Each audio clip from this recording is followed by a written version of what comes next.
ఈ మానవుడిని సంహరించండి అని ఖరుడు తన రాక్షసులకు అరుస్తూ చెప్పాడు. రాక్షసులు వారి ఆయుధాలైన కత్తులు, గదలు, శూలాలు ఒక్కసారిగా రాముడిపైకి విసిరారు. శ్రీరాముడు తన దివ్యాస్త్రాలతో రాక్షసులు విసిరిన ఆయుధాలన్నింటినీ మాయం చేశాడు. నదులు మహాసముద్రంలో కలిసినట్లు శ్రీరాముడి దివ్యాస్త్రాల్లో రాక్షసుల ఆయుధాలు కలిసిపోయాయని వాల్మీకి వర్ణించారు. కొన్ని రాక్షస ఆయుధాలు రాముణ్ణి గాయపరిచాయి. అయినా చలించని పర్వతంలా రాఘవుడు నిలబడ్డాడు. గాయాలను లెక్క చేయకుండా అస్త్రాలను ప్రయోగిస్తున్నాడు. అన్ని వేల మంది రాక్షసులు చుట్టూ ఉన్నా ఒక్కడు కూడా శ్రీరాముడి దగ్గర కూడా వెళ్లలేకపోయాడు. వెళ్లినవాడు ప్రాణాలతో మిగిలి లేడు.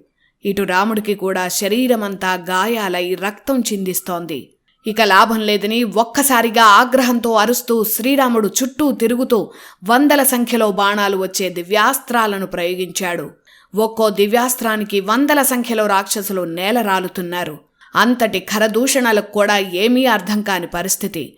తుఫానులా వస్తున్న బాణాల మధ్యలో అసలు శ్రీరాముడు ఎక్కడున్నాడో కూడా ఖరదూషణులకు కనిపించటం లేదు.